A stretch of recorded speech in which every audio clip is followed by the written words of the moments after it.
반갑습니다. 오늘은 요한일서 2장 12절 14절을 같이 살펴보겠습니다. 잠깐 기도하겠습니다. 하나님 감사합니다. 이 시간도 우리에게 지혜를 주시고 또 주님의 말씀이 하나님 깨달음을 통해서 열매 맺을 수 있도록 역사하여 주소서. 우리 가운데 행하실 주님을 기대하며 찬양합니다. 예수님의 이름으로 기도합니다. 아멘. 요한일서 12절 14절 보면은 자녀들, 아비들 그리고 청년들이 등장을 합니다. 자, 이들이 누구인가? 자, 이 단락 12절 14절에 보면은 두 차례 반복돼요. 자녀들, 아비들, 청년들에 대한 호칭과 그에 대한 언급들이 두 번이나 똑같이 또 유사하게 반복이 되고 있습니다. 그런데 이 권면의 말씀이 독자 입장에서는 무슨 의미인지 이해하기 어렵고 참 난해한 수수께끼가 지금 느껴져요. 여러분도 이제 읽으면서 느끼셨을 거예요. 이게 무슨 말이지? 어렵다. 이들과 관련된 또 언급들도 함축적이라 이해하는 것이 쉽지 않아 보입니다. 자, 오늘은 이 단락에 대한 복잡한 논쟁은 생략하거나 최소화했습니다. 이 본문을 이해하는 데 중요한 두 가지 사항만을 다룰 것입니다. 먼저 이들이 누구인지, 자녀들, 아비들, 청년들이 도대체 누구를 가리키는 것인지, 다음으로 이들에 대한 언급들은 무엇을 의미하는지 함께 살펴보도록 하겠습니다.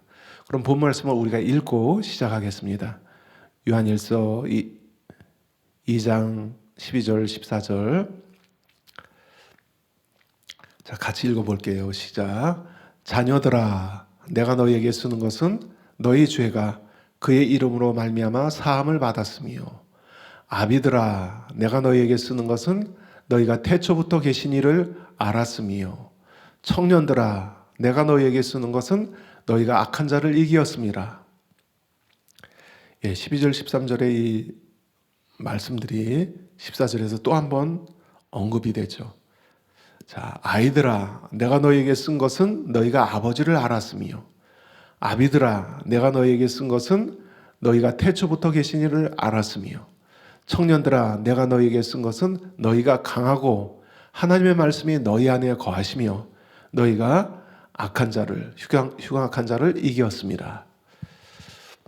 이제 제일 먼저 다룰 것이 자녀들, 아비들, 청년들은 각각 누구를 가리키는가? 자, 여기에 저는 크게 이제 세 가지 견해가 있습니다. 첫 번째 견해는 모든 신자들이다. 모든 신자들을 세 가지 다른 이름으로 표현될 뿐이지 하나의 그룹을 얘기하는 거다. 이 견해는 여기서 언급되는 각 계층의 그룹들이 서로 다른 특정한 대상을 가리키는 것이 아니라 모든 신자들의 세 가지 특성을 가리키는 것으로 주장하는 입장입니다.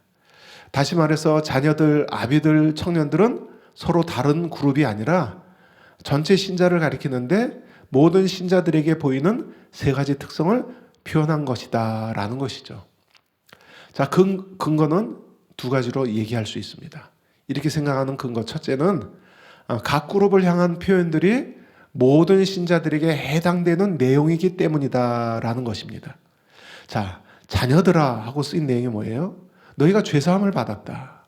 그리고 아비들아 하고 쓰인 내용이 뭐예요? 너희가 태초부터 계신 이를 알았다. 그리고 청년들아, 너희가 악한 자를 이겼다. 자, 이 내용들을 가만히 살펴보면 어떤 특정한 한 그룹에 국한되지 않고 모든 신자들에게 다 같이 적용될 수 있는 내용들이라는 것이죠. 그렇기 때문에 이게 그 근거가 됩니다. 서로 다른 그룹이 아니라 전체 신자의 세 가지 특성을 얘기하는 거다. 둘째 근거는 이것입니다. 그 내용이 반복적이라는 거예요.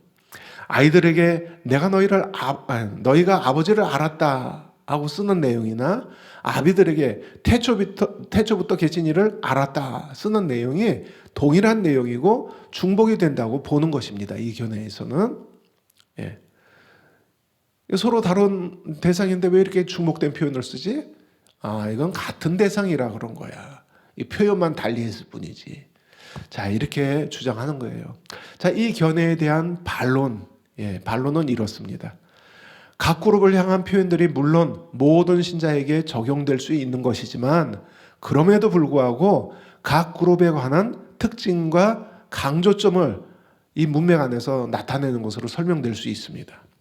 그리고 그 내용이 모든 그룹이나 계층에 적용될 수 있는 중복되는 것처럼 보일 수 있지만 서로 간 차이점을 간과해서는 안 된다는 것이죠.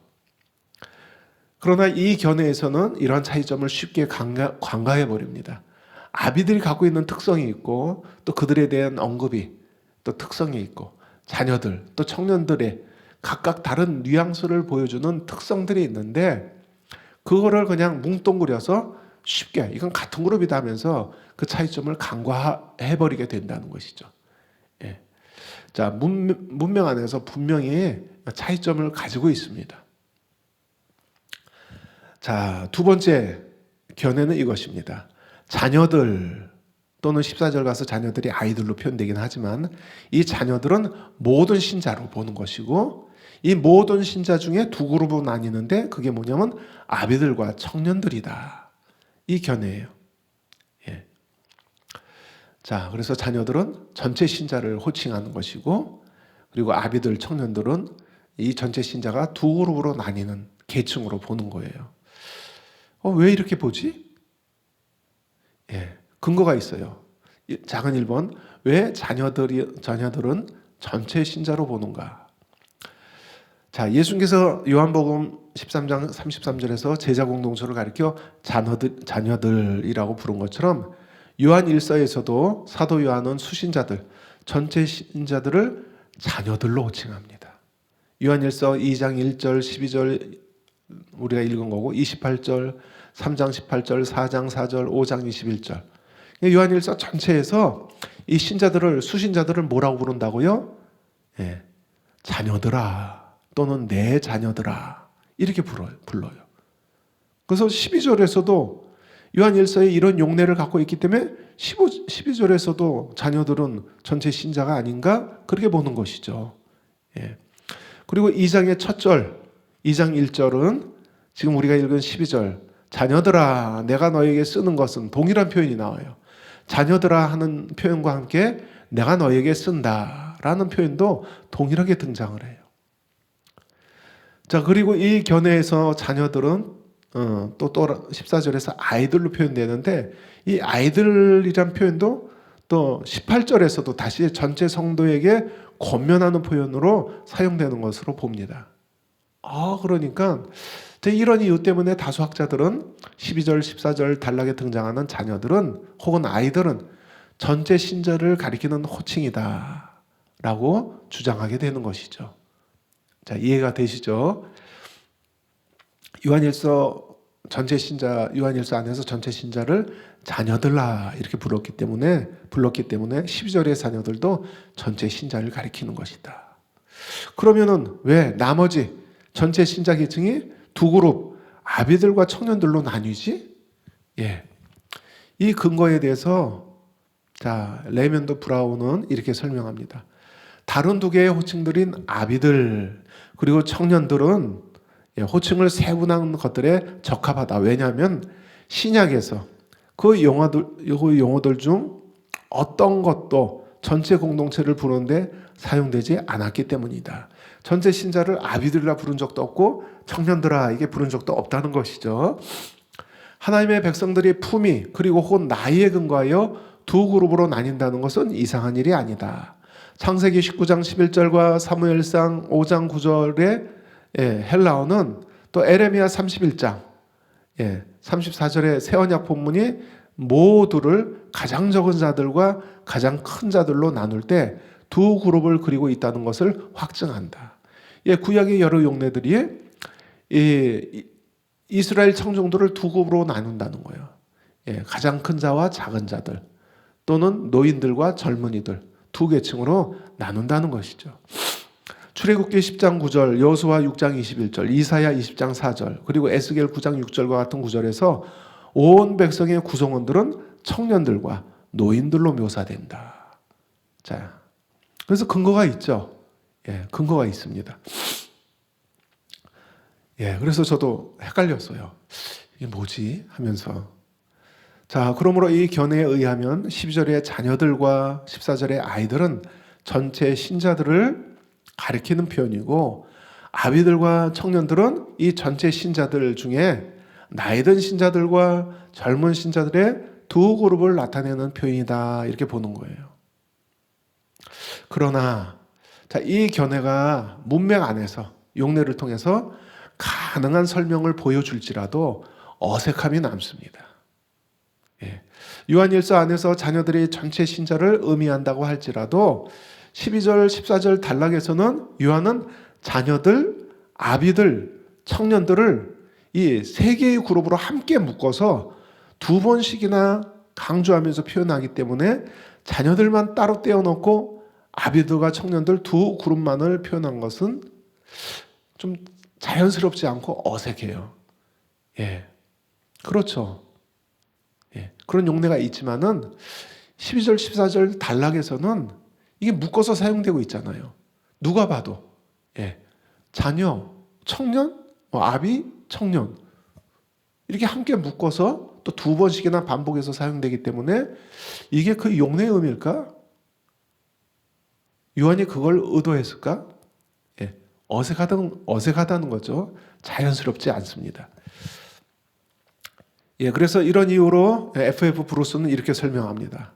이 두 명사, 자녀들, 아이들, 예, 12절, 13절과 14절 두 문맥에서 각각 아비들 및 청년들과 상호 관련성을 가지면서 그 정확한 의미가 드러나기 때문에 예, 이게 어떤 예, 아이 그리고 아비, 청년 이 그룹 안에서 상호 관련성을 갖게 위치하고 있다는 거죠. 그래서 그 정확한 의미를 드러나기 때문에 1절과 2장 1절과 28절의 나의 자녀들 또는 18절의 아이들보다는 전체 신자를 표현하는 이런 표현보다는 더 한정된 집단을 의미하는 동의어로 간주해야 마땅하다. 이렇게 설명합니다.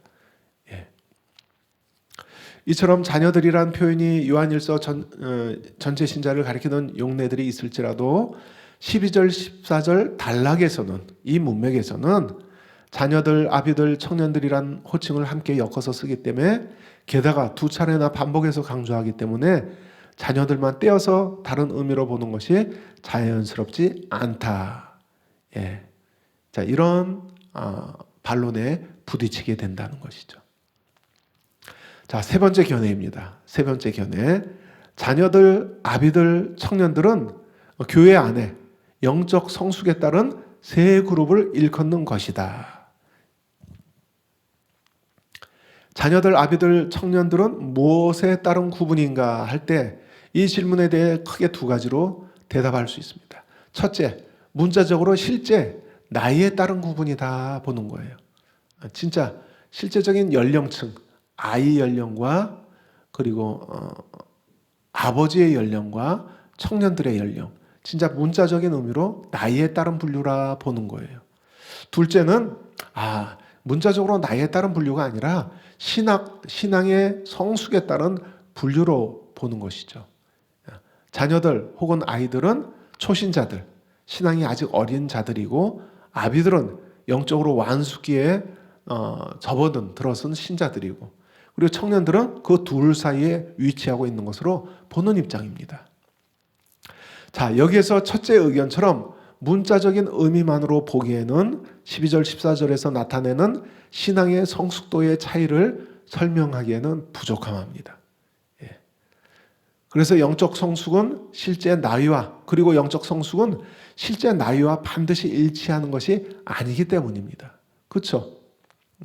실제 나이와 영적 성숙이 반드시 일치하는 건 아니죠. 이런 이유로 대부분의 학자들은 이 견해를 첫째 견해를 부정하고 두 번째 입장을 취합니다. 즉 영적 성숙에 따른 분류로 보는 것이죠.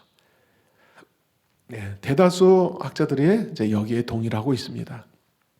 그래서 전통적인 견해에 따라서 수신자인 교회 성도들의 신앙 성숙의 정도에 따른 단계적 구분으로 보는 것이 적합한데, 무엇보다 본문 자체가 자녀들, 아비들 그리고 청년들의 신앙 상태에 해당하는 각기 고유한 특징들을 묘사하고 있고, 또 그 부류가 어떤 그룹인지에 대해서 현재 이 본문 안에서 제시된 이러한 묘사들보다 더 직접적이고 확실한 근거가 없기 때문이다, 이렇게 설명할 수 있습니다. 예. 자, 여기서 전체 성도들을 자녀들로 보고 이 전체 신자들을 또 아비들과 청년들 두 그룹으로 분류하는 견해에서는 이러한 세 그룹의 견해에 대해 제기하는 반박이 있습니다. 예. 세 그룹 이론은 두 그룹 견해에 대해서 이렇게 반박하는 거예요. 예, 그렇다면은 만일 요한이 영적 성수에 따라 세 그룹을 의도했다면 왜 자연적인 순서, 논리적인 순서를 따라가지 않는가 하는 반문입니다. 즉, 자녀들, 그 다음에 아비들이 아니라 청년들이 나와야죠. 나이 순으로 따지면. 자녀들, 청년들, 아비들의 그 자연스러운 순서로 이어지든지, 반대로 아비들, 청년들, 자녀들의 순서로 이어지든지 해야지, 이런 논리적인 흐름, 자연적인 흐름을 파괴하고 있다는 거죠. 세 그룹 이론에서는 이걸 설명할 수 있냐, 이거예요. 두 그룹 이론에서는 이게 설명이 된다는 것이죠. 자, 이러한 순서는 이 두 그룹 견해에서는 자신의 의견대로 자녀들은 전체 성도를 의미하는 것이기 때문에, 자녀들은 전체 성도를 의미하는 것이기 때문에 맨 앞에 위치시켜 놓은 것이고, 그 다음에 바로 이 자연스러운 순서대로 나이 순으로 두 그룹, 아비들, 청년들로 보는 것이 합당하다고 그 근거를 대는 거예요. 너희 세 그룹 이론은, 견해는 이걸 설명 못 하잖아. 근데 우리는 설명이 돼. 자연히 전체 성도들을 맨 앞에 언급해 놓고 나서 그 다음에 그 자연적인 순서들, 나이 순서에 따라서 아버지 그리고 청년 그룹 나누는 게 자연스럽잖아. 우리는 설명이 돼. 너희 한번 설명해 봐라, 그러는 것이죠. 그러나 이러한 순서는 저는 이게 좀 힘들었어요. 맞는 것 같다. 막 왔다 갔다 하더라고요. 이 반론에 대해서 참, 세 그룹 이론에 대해서는 이걸 어떻게 설명해야지? 어려운 거예요. 그래서 제가 수양관에서 담임 목사님께 여쭤보고 해답을 얻었습니다. 목사님의 설명을 듣고 이해가 되더라고요. 우리 학자님 설명을 듣고. 자, 이러한 순서는 세 그룹의 입장에서도 충분히 설명이 가능합니다. 왜냐하면 자녀들이 영적으로 제일 어린 그룹이라면 이런 상태와 대조를 이루는 게 청년이에요, 아비예요. 가장 어린 그룹과 대조를 이루는 그룹이 누구예요? 아비들이죠. 아비들. 청년들이 아니라 아비들입니다. 그러니까 어린 아이 상태에서 도달해야 되는 제일 장성한 목적지가 어디예요? 아비들이라는 거죠. 어린아이 상태와 대조를 이루면서 목표가 되어야 하는 그룹은 영적으로 완숙한 상태에 도달한 아비들인 것입니다. 이런 의미에서 자녀들과 아비들을 먼저 대비시키는 것도 어색하지 않습니다. 그렇죠? 자, 이런 입장에서 최영삼 교수님은 먼저 왜 자녀, 청년, 그리고 아비 순으로 배열되지 않고 청년이 맨 나중에 나오게 되었는가? 반대 그룹의 이제 질문에 대해서 이제 인용을 한 거예요. 하지만 반대로 물을 수도 있다. 왜 영적 성장의 단계를 꼭 생물학적 순차대로 배열해야 하는가? 반대로 질문할 수 있다는 거죠. 왜 이렇게 자연스럽게 배열하지 않았는가? 근데 반대로도 왜 영적 성장 단계를 꼭 생물학적 순서대로 배열해야 되는가 하고 또 반문하는 거예요. 이어서 이제 최 교수님은 이런 배열의 의도에 대해 다음과 같이 구체적으로 설명합니다. 출발점은 자녀들로 시작한다. 이제 죄사함 받고 자녀들이 된 성도들이다. 그리고 목적지는 아비들이다. 그들은 이제 태초부터 계신 그를 알고 있다. 아비들이 결국 영적으로 성장해서 도달해야 되는 성숙한 자리이다. 그렇다면 과연 어떻게 해야 그런 영적 성숙의 자리에 도달할 수 있는가? 당연히 청년의 단계를 지나야 한다. 그래서 청년들에 대한 묘사가 가장 뒤에 오고 가장 자세하게 묘사되어 있는 것이다. 이 앞에 혹시 인용한 거 위에 붙여 있는 설명이 있다면 그건 지워주세요. 제가 편집하는 과정에서 그걸 잘라야 되는데 같이 붙였어요. 그래서 인용은 여기서부터 시작되는 것입니다. 출발점은 자녀들로 시작한다. 혹시 교재 갖고 계시는 학생들, 성도님들은 여기서부터 인용이고 그 위에는 자, 우리는 이 자녀들, 아비들, 청년들의 호칭이 각각 누구를 가리키는 것인지 살펴보았습니다. 영적 성숙에 따른 세 그룹으로 보는 것이 합당하다 하는 것을 나누었습니다. 자, 두 번째로, 큰 두 번째로 자녀들, 아비들, 청년들에 대한 요한의 각 언급들의 의미는 무엇인가? 자녀들아 하면서 했던 언급들, 아비들아, 또 청년들아 하면서 했던 각각의 언급들은 무엇을 의미하는 것인가? 그걸 이제 나누는 것이죠.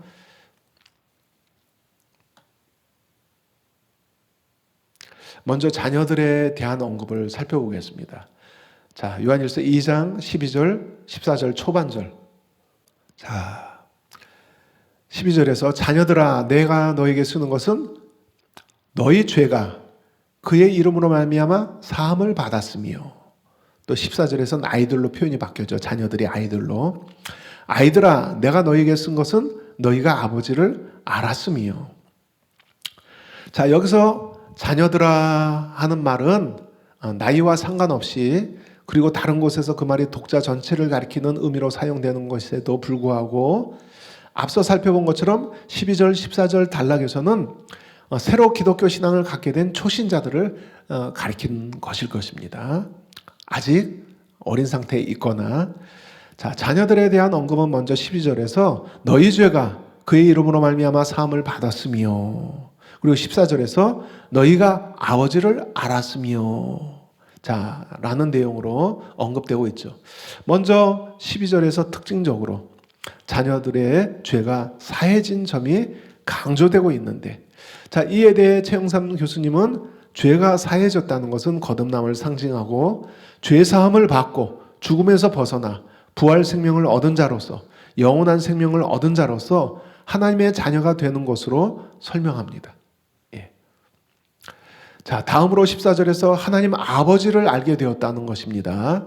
따라서 미숙한 초신자들은 그리스도 때문에 자신들이 죄 용서 받았다는 사실을 아는 것으로부터 신앙생활을 시작했으며, 또 이들은 자신이 아버지를 알게 되었다는 점에서 하나님의 자녀라는 자신의 새로운 지위를 인식하게 되었다고 볼 수 있다는 것이죠. 그래서 우리가 신자가 됐을 때 처음 갖게 되는 지식이 뭐예요? 예수님의 구속을 통해서 죄사함 받았다. 자, 이것을 믿는 것에서부터 시작을 하는 거죠. 예수님이 우리의 죄를 속하셨다. 구주가 되신다. 또 주님이 되신다. 자, 그리고 이런 구속의 목적을 예수님을 통해서 우리에게 베푸신 아버지를 알게 된 것, 신앙의 출발점에서 표현하는 그런 표현들이라고 볼 수 있는 것입니다. 자, 아이들아라는 호칭과 함께요. 그런데 12절은 자녀들, 즉 테니아라고 호칭했는데 14절은 아이들, 파이디아. 자, 유사하지만 다른 단어를 사용하고 있습니다. 두 단어가 영적인 어린아이를 의미한다는 점에서는 동일하지만 서로 다른 뉘앙스를 갖고 있어요. 큰 차이는 없다고 할 수 있지만 이 자녀들은 부모와 자식 사이처럼 혈연으로 낳은 자녀들을 지칭하기 때문에 가족 관계를 나타내는 적당한 용어이고, 반면에 아이들이란 호칭은, 어린 아이들이란 호칭은 장성한 어른이 아니라는 의미에서 아직 성장해야 할 과정이 더 남아있는 미숙한 어린 아이라는 뉘앙스가 더 큽니다.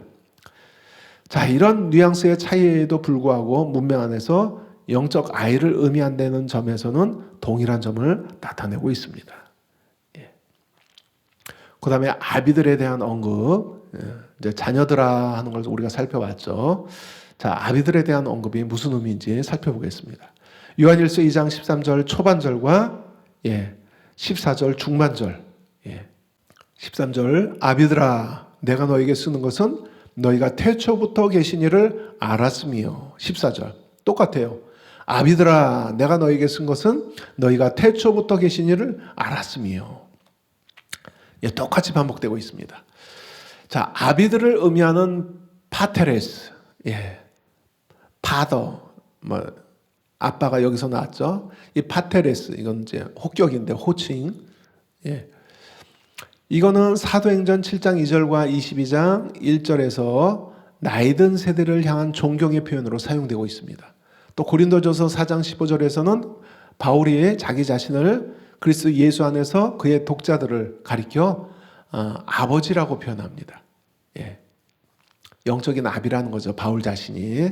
자, 이런 이유로 여기서 호칭되는 세 그룹은 영적 성숙도에 따른 분류이지만 나이와 아주 무관하다고 볼 수는 없습니다. 이 신앙의 연륜은 실제적으로 나이와 어느 정도 연관성을 가지고 있기 때문입니다. 그래서 아비들은 대체적으로 청년들에 비해 더 연령이 있는 그룹이라고 볼 수 있습니다. 자, 아비들은 신앙의 연륜을 갖고 있는데 이게 나이와 관계 있죠. 연륜 하루아침에 되는 게 아니잖아요. 어저께 믿었는데 오늘 영적으로 돌파해서 아비가 됐다. 아니죠. 그래서 아비들은 신앙의 연륜을 필요로 하기 때문에 실제적인 시간과 세월들을 필요로 합니다. 그래서 이 세 분류가 영적 성숙도에 따른 분류가 맞지만은 이것이 아주 나이와 무관하다 이렇게 볼 수는 없다는 얘기죠. 무슨 말인지 이해가 되시죠? 그래서 아비들은 대체적으로 청년들에 비해 더 연령이 있는 그룹이라고 볼 수 있습니다. 자, 이러한 배경에서 요한은 이 용어를 교회 내 아버지와 같이 성숙하고 영향력을 가지고 있는 자들, 특히 지도자들을, 리더 그룹을 염두에 두었을 것입니다. 그래서 캐런 잡스는 요한이 아비들아라고 부르는 말은 기독교적인 삶에서 남을 가르칠 정도로 완숙한 단계에 들어간 사람들을 가리키는 것이다 라고 설명을 합니다. 자, 아비들을 대상으로 한 언급은 13절, 14절에서 모두 동일하다는 것을 살펴봤죠. 아비들아 너희가 태초부터 계신 이를 알았으며.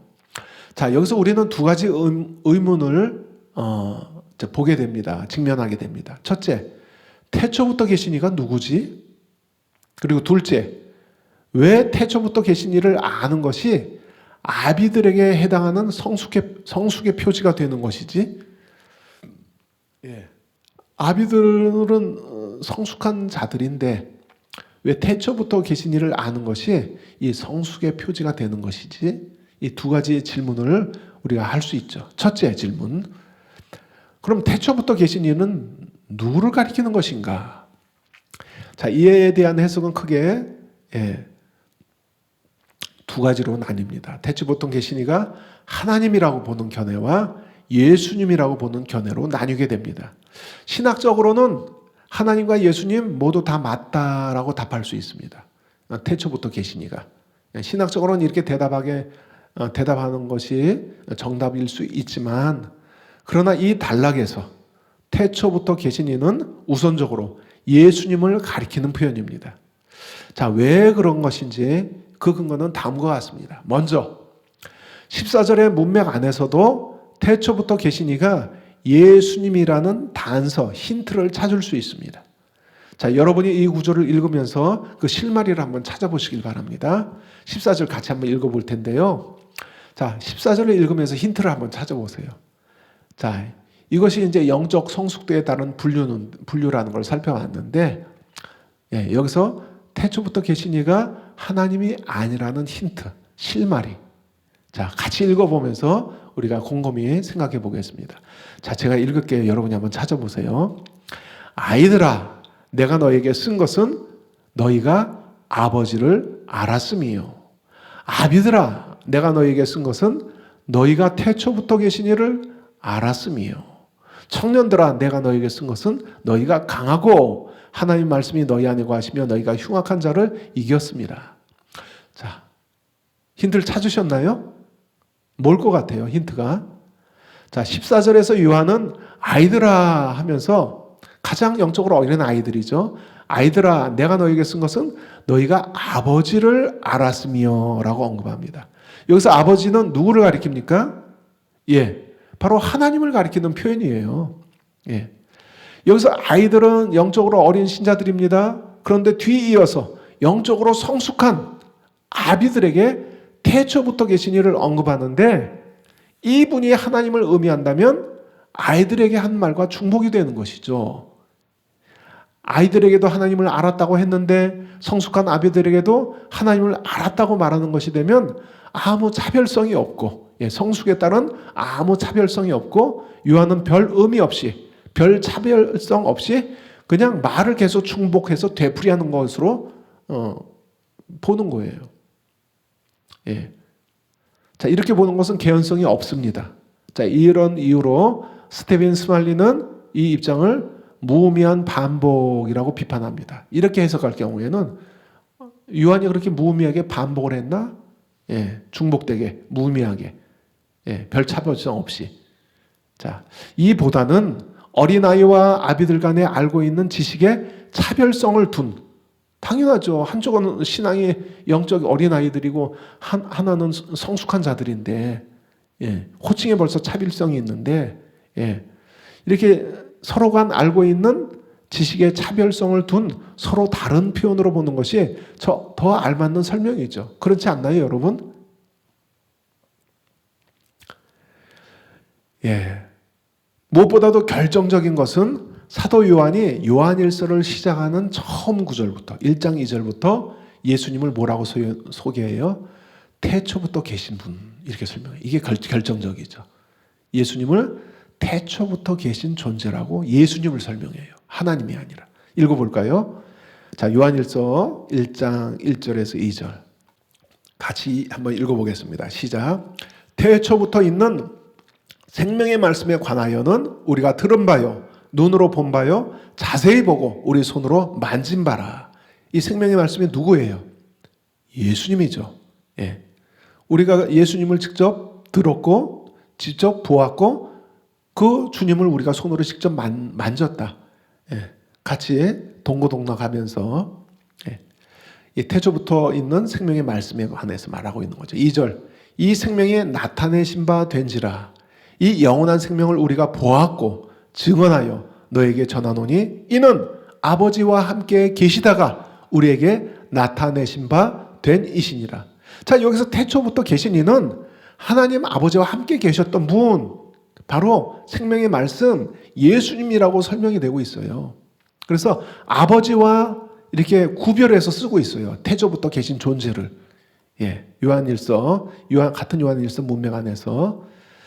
자, 첫째 질문은 우리가 다루었습니다. 태초부터 계신 이가 누구를 가리키는가? 이에 대한 답을 우리는 문맥 안에서 두 가지로 살펴보았습니다. 예, 문맥 안에서 하나님으로 보면 중복된 표현으로 보기 때문에 영적 성숙도의 차이점을 그냥 무시하게 된다. 그래서 하나님이 아니다, 다른 존재다. 그리고 또 하나는 결정적으로 요한일서 처음부터 예수님을 태초부터 계신 이로 설명하고 있다. 자, 이것을 살펴봤어요. 자, 둘째 질문이죠. 둘째, 그렇다면 왜 태초부터 계신 이를 아는 것이 아비들에게 해당하는 성숙한 자의 지식이 되는 것인가? 자, 이에 대한 내용을 살펴보겠습니다. 요한이 예수님을 태초부터 계신 분이로 표현하는 것은 아주 요한일서에서 중대한 목적을 갖고 있습니다. 그것은 예수님의 선제성과 신성을 강조하고자 하는 의도입니다. 자, 12절, 14절을 통해 저자가 추구하고 있는 목적 중 한 가지는, 예, 그 수신자의 구성원들이 갖고 있는 영적인 특징을 요약적으로 설명하는 거예요. 이단과 대조가 되고 있는, 예, 영적인 특징을 묘사하고 있는 것입니다. 자, 이 말은 태초부터 계신 이를 아비들이 알았다 하는 것은 당시 배경을 모르면 이해하기 힘든 말이에요. 여기 함축된 의미가 무엇인지. 다시 이 요한일서 수신자들, 교회와 신자들이 어떤 위협에 직면해 있는지, 사도 요한은 그 위험의 이단적인 미혹에 있는 그거를 상정하면서 여기서 쓴 거라는 표현이죠. 예. 요한이 그의 서신 뒤에 가서 경고하고 권면한 내용에서 알 수 있는 것처럼 당시 요한이 돌보고 있던 소아시아 지역에 예수님의 신성을 부인하는 이단적인 가르침이 주는 위협에 직면하고 있었습니다. 사도 요한의 제자 폴리캅 많이 들어보셨죠? 서머나 교회의 감독이었죠. 사도 요한의 제자였어요. 이 사도 요한의 제자 폴리캅의 영향을 받은 또 어떤 교회학자는 이레니우스가 그의 폴리캅의 제자였다 이렇게 설명한 학자들도 있고요. 아무튼 이 폴리캅의 직접적인 영향을 받은 이레니우스는 당시 케린투스라는 이단적인 가르침을 가르치는 자에 대해서 기록하고 있습니다. 케렌투스가 당시 이 소아시아 지역에서 교회를 미혹하고 있었다. 그러니까 사도 요한 시대와 멀지 않죠. 사도 요한의 제자였던 폴리캅, 또 그 폴리캅의 영향을 받은 이레니우스의 기록이기 때문에 신빙성이 있는 거죠. 자, 이 케렌투스의 사상은 그리스의 이원론적인 사상을 기독교에 접목시켰습니다. 헬라의 이원론적인 사상이 뭐예요? 영은 거룩한 것이고 물질계는 특히 육체는 악하다고 보아서 하나님은 열등하고 악한 육신을 가진 인간이 되셨다는 것을 부인하는 것이에요. 자, 헬라의 이원론에 의하면은 이 정신계, 영적인 세계는 이데아라고 봅니다. 플라톤의 사상에서 이데아, 원본. 그리고 이 물질계는 복사본인데 악해요. 그리고 결핍되어 있어요. 이게 나중에 이제 기독교 신앙 안에 침투해 들어옵니다. 그래서 기독교 신앙 안에도 이원론적인 것, 영적인 건 거룩한 거고 육체적인 건 악한 거, 이런 영향이 들어왔어요. 이 신학에 들어왔어요, 영향력이.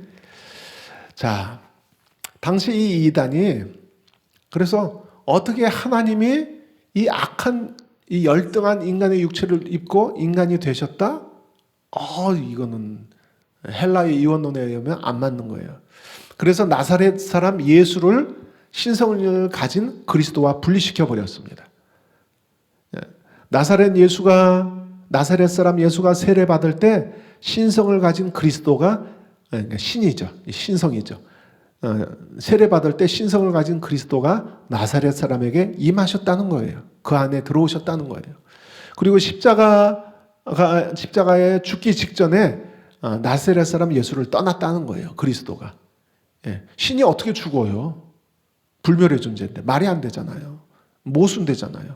그러니까 나사렛 예수가 죽기 직전에 그리스도께서 떠나셨다. 그래서 인간 나사렛 예수만 죽은 것이다. 자, 그렇게 가르쳤어요. 자, 당시 교회가 직면한 이런 미혹의 배경에서 사도 요한은 아비들, 즉 영적 리더 그룹이 확신하고 가르쳐야 할 그리스도의 신성을 강조하고 있는 거예요. 예수님의 선제성. 태초부터 만물이 창조되기 이전부터 계셨던 분이다. 예수님께서 이 선제성, 신성을 강조하는 표현이에요. 그래서 이런 미혹의 어린 자들은 흔들릴 수 있지만은 아비들은 누구예요? 신앙의 완숙, 또 예수님에 대한 깊은 지식과 확신을 가지고 있는 자들이어야 하는 거예요. 그래서 어린 자들을 가르칠 수 있는 이런 이단적인 미혹에서 아니야, 그거 아니야. 그리스도 예수 분리되는 거 아니야.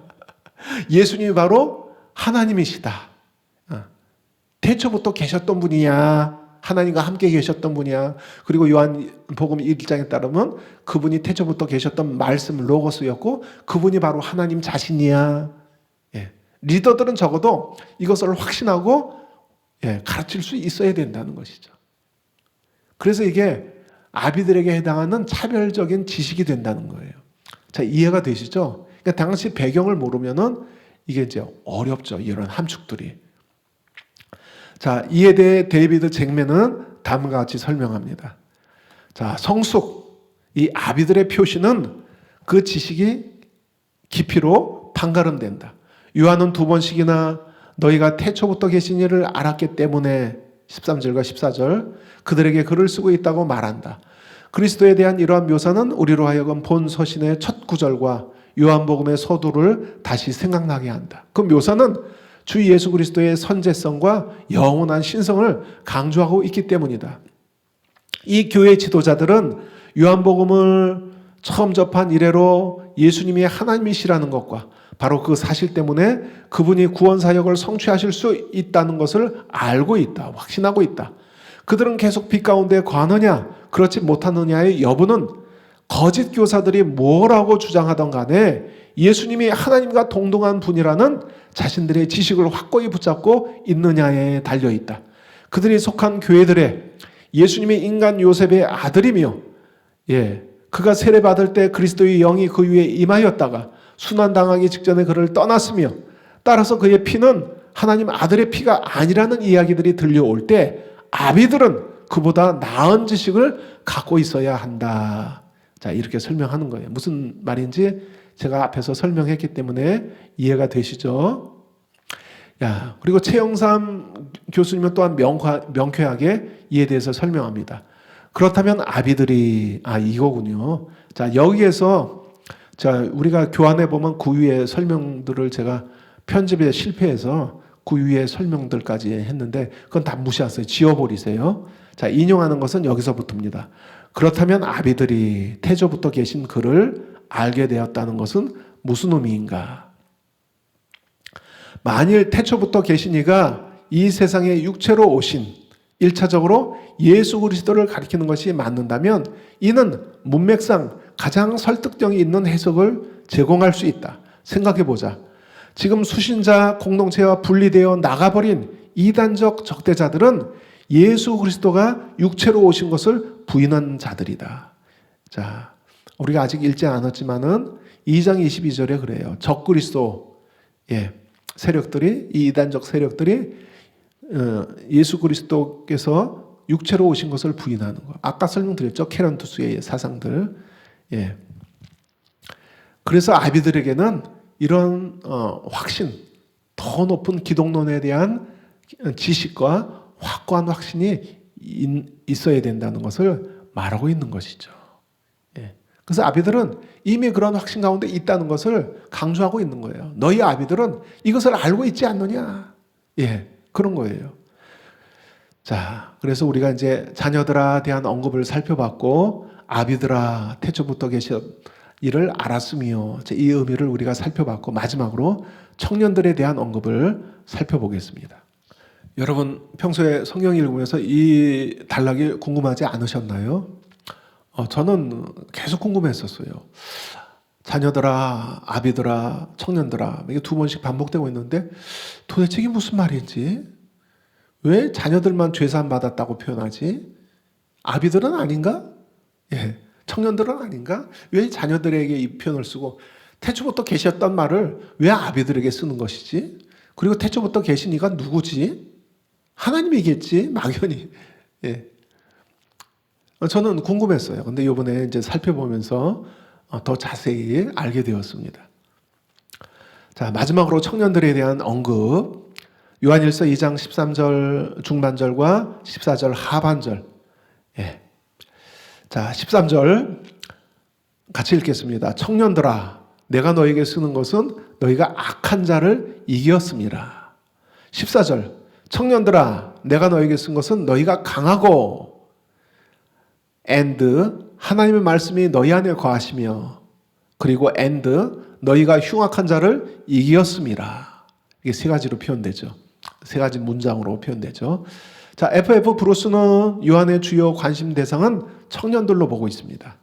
따라서 그는 이 두 경륜문 마지막 부분에 청년들을 위한 권면의 말씀을 두고 있고, 청년들은 영적으로 발전하는 단계에 있는 신자들로서 또한 그들은 교회의 최전방에서 적의 공격을 막아내는 자들이기도 하다. 교회 기둥들과 같다. 가장 활동이 사역이나 봉사에서 활발하면서 최전방에서 싸우는 자들로, 리더들은 그 뒤에서 지도하는 자들이라면 청년들이 교회의 위협을 막아내는 자들로 이제 설명을 하는 거죠. 자, 13절과 14절에서 요한은 청년들이 악한 자를 이긴 자라고 동일하게 반복해서 증언합니다. 자, 여기서 악한 자는 복수가 아닌 단수로 쓰여서 악한 자들이 아니라 악한 자, 어떤 특정한 존재를 가리키는 거예요. 즉 사탄을 가리키는 표현입니다. 이 악한 자가 뒤에 5장 18절 19절에서 또다시 등장합니다. 한번 읽어볼까요? 요한일서 5장 18절 19절 하나님께로부터 난 자는 다 범죄하지 아니하는 줄 우리가 아노라. 하나님께로부터 나신 자가 그를 지키심에 악한 자가, 여기 악한 자가 또 나오죠. 악한 자가 그를 만지지도 못하느니라. 19절 또 아는 것은 우리는 하나님께 속하고 온 세상은 악한 자 안에 처한 것이다. 세상의 임금이기 때문에 사탄이. 놀랍게도 2장 13절과 14절에서 요한은 청년들이 이 악한 자를 이겼다 표현합니다. 이길 것이다가 아니라 이겼다 말씀합니다. 자, 이에 대해 최영삼 교수님은 이와 같이 해설합니다. 악한 자를 이겼다. 이겼다는 완료형으로 이미 이긴 사실이 있고 이미 승리한 그 승리의 결과가 지금도 그들에게 작동되고 있음을 표현한다. 청년들이 언제 이 세상의 악한 자를 이겼는가? 그들은 지금도 싸우는 중이 아닌가? 그러므로 이미 이겼다는 확증은 예수 그리스도의 승리를 전제하는 표현이다. 이미 승리하신 분은 오직 예수 그리스도 뿐이다. 담대하라, 내가 세상을 이겼노라 하는 말씀처럼요. 자, 이렇게 이제 이겼다는 설명을 했고요. 자, 14절에서 청년들에 대한 언급은 세 문장으로 진술이 됩니다. 13절에서는 너희가 악한 자를 이겼다 하나인데 14절에서는 그게 더 확장이 되죠. 세 문장. 첫째는 너희가 강하다. 그리고 and. 두 번째 문장은 하나님의 말씀이 너희 안에 거하신다.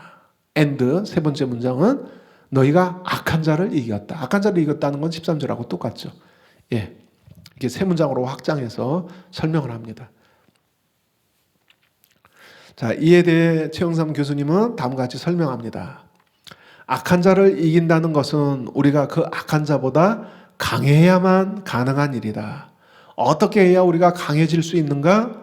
이 모든 전략의 핵심이 14절에 하나님의 말씀이 여러분 안에 거하고 있다는 데 놓여 있다. 즉 세상의 악한 자를 이기는 것은 그 아들 예수 그리스도 뿐인데 그의 승리가 우리의 승리가 되는 것은 말씀이신 그 아들이 하나님의 말씀으로 우리 안에 거하실 때인 것이다. 그렇다면 악한 자를 이기는 것이 왜 하나님의 말씀이 우리 안에 거하는 일에 달려있는가? 우선 승리는 예수 그리스도의 것이다. 그분이 이미 승리하시고 그분의 말씀으로 우리 안에 내주하신다. 또 성령으로 내주하시죠. 말씀을 가르치시는 성령께서. 더구나 새 언약 백성의 특징인 하나님 말씀이 그의 심령 안에 기록된 것, 심겨져 있는 것, 영원히 내주하심에 있다. 예레미야 31장 33절에 공동서신은 이 새 언약의 성취로서 내재하는 말씀을 강조한다. 그 생명의 말씀이 우리 안에 거하고 또한 우리가 그 말씀 안에 거하는 과정, 그 말씀과의 사귐의 과정만이 우리로 하여금 세상과 그 악한 자에 대한 승리를 보장하기 때문이다. 한 번 구원은 영원한 구원이 아니죠. 그래서 너희가 이미 이겼다, 너희 구원은 보장됐다 이 말을 하는 게 아니라 말씀이 그 안에 거하신 분으로서 그 말씀과의 사귐 안에서 그 관계 안에서 승리가 보장된다는 의미죠. 이미 승리하신 그 아들 없이는 악한 자 마귀나 세상을 이길 수 없듯이 하나님의 말씀을 읽고 묵상하고 행하지 않는 삶에는 세상이나 그 악한 자 마귀를 이길 방도가 전혀 있을 수 없다. 진리 없이 어떻게 거짓을 이기는가? 그래서 말씀이 우리 안에 이미 거하고 계신데 계속 그 말씀을 붙잡고 그 말씀 우리 안에 작동하는 말씀의 능력을 따라 행해야 우리가 이제 효과적으로 계속 이미 이긴 삶을 지속적으로 누릴 수 있다라는 뜻이죠. 이처럼 청년들이 악한 자를 이기는 것은 그리스도의 승리의 기초에서 마귀의 미혹을 이기는 것이고 또 사역 안에서도 사역적으로도 실제로 그들은 축사하면서 승리를 누림을 보여주고 있다는 정황을 볼 수 있습니다. 예. 세상의 미혹을 이길 뿐만 아니라 실제 사역 안에서도 드러나죠. 예수 그리스도의 이름으로 축사하는 거잖아요. 마귀를 이기는 거잖아요. 자, 맺는 말 결론을 나누겠습니다. 자, 12절, 14절 단락 이전에 요한은 세계명에 대해 말하면서 형제를 이제 전후 문맥을 살피는 거예요. 이 12, 14절 단락 이전에 요한은 세계명에 대해 말하면서 형제를 미워하는 자는 어둠에 있는 자다 경고하고 있습니다. 그리고 또 이 12, 14절 단락 이후에는 이 세상이나 세상에 있는 것들을 사랑하지 말라 하는 권면으로 이어집니다. 육체의 정욕, 안목의 정욕, 이생의 자랑을 이제 표현하죠. 예.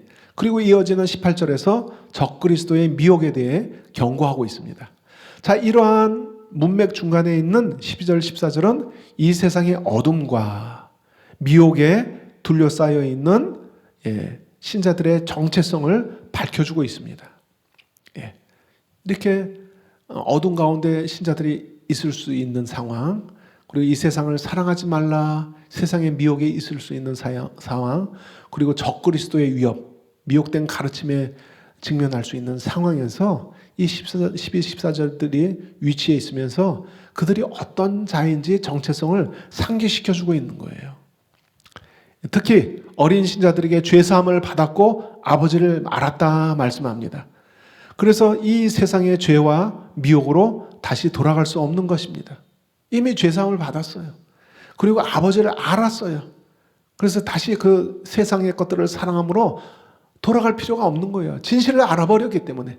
그런 것들이 헛되다는 것을 이미 파악했기 때문에 눈에 보이는 그런 쾌락, 정욕, 이생의 자랑을 쫓아갈 필요가 없다는 거예요. 정체성을 상기시켜 주는 거예요. 너희는 그런 자가 아니다.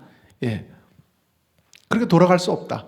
혹여나 또 형제 사랑에 실패해서 어둠 가운데 있게 될 때 진심의 자백을 통해서 돌이킬 수 있다는 것을 보여주고 있습니다. 왜요? 너희 죄가 사함을 받았으며 십자가를 통해 이 사함이, 죄 사함이 보장되고 있기 때문입니다. 여기서 우리는 죄와 죄의 회개와 자백을 용서하시는 아버지를 아는 지식이 필요합니다. 그래서 어린아이들에게 너희가 죄 사함을 받았으며 또는 뒤에서 너희가 아버지를 알았으며 이런 아버지를 아는 지식이 필요한 거예요. 그래야 마귀의 정죄에 빠지지 않고 다시 일어설 수 있는 것입니다. 아비들에게는 태초부터 계신 분을 알았다고 말씀합니다. 우리는 주님을 온전히 아는 것, 즉 당시 이단과 올바른 지식을 갖고 아비들이 싸웠던 것처럼 이 올바른 지식을 통해서 주님을 아는 지식에까지 자라가야 합니다. 자금의 교계를 보면은 아비 같은 분들이 없습니다. 우리나라 교계를 보세요. 대형교회 목회자들, 리더들은 있어도 아비와 같은 자들은 보이지 않아요. 한국교회에 영향력을 행사할 수 있는 그런 리더십을 가진 아비로서의 리더십이 부재해 있습니다.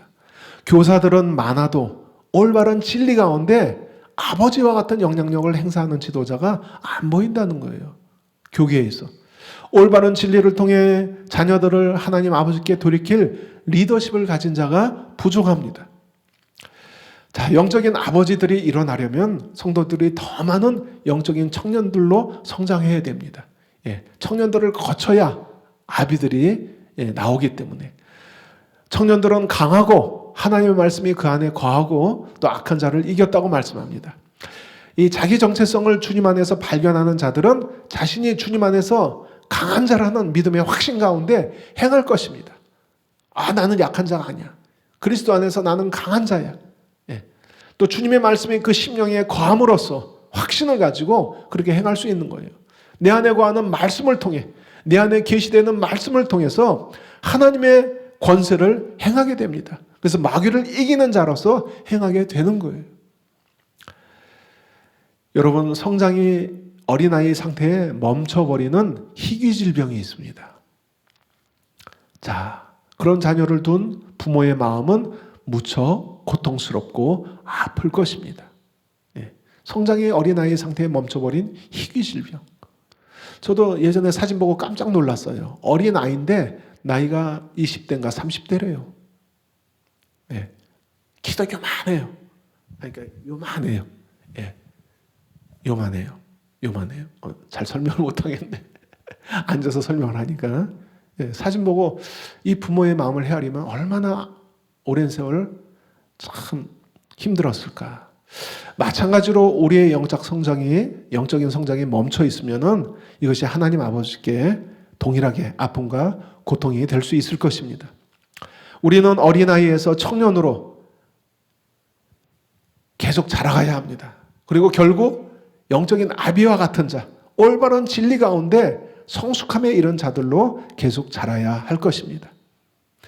그리고 청년들에 대해 너희가 악한 자를 이겼다로 승리의 선포로 마무리되고 있습니다. 따라서 우리는 우리의 이런 정체성의 확신 가운데 행하면서 다시 죄의 미혹과 이 세상의 것을 사랑하지 말라. 죄의 미혹과 또 원수 마귀에서 패배해서 굴종하는 삶으로 돌이킬 필요가 없는 거예요. 이미 이겼는데, 그 승리를 주셨는데, 그것이 또 말씀 안에 우리 안에 확신으로 내주하고 있는데, 또 말씀이 인격 안에서 우리 안에 성령님을 통해서 내주하고 계신데, 사귐이 있는데, 예, 다시 이 어둠의 세계로 굴종하면서 돌이킬 필요가 없는 것이죠. 이미 강한 자이고 이긴 자이고 또 말씀이 그 안에 거하는 자인데, 그럼 거기에 합당한 삶을 살아야죠. 세상을 이겨야죠. 예. 주님 안에서 주어진 승리를 믿음의 순종을 통해서 또 사랑의 순종을 통해서 계속적으로 누리는, 최종적으로 승리의 자리에 또 이르게 되는 우리가 되기를 바랍니다. 또 계속 하루하루 삶 가운데 이것을 결단하는 우리가 되길 바랍니다. 기도하겠습니다. 하나님 감사합니다. 우리가 어떤 상태에 있든지 계속 성장하는 자 되기로 결단합니다. 도우시는 하나님의 은혜를 의지합니다.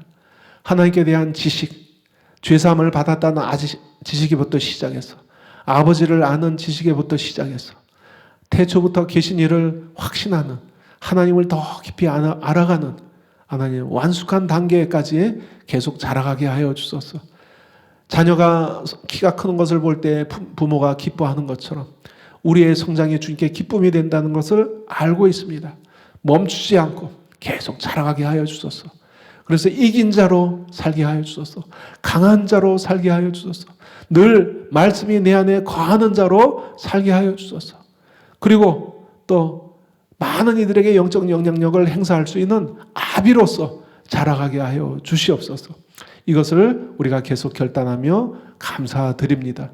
예수님의 이름으로 기도합니다. 아멘.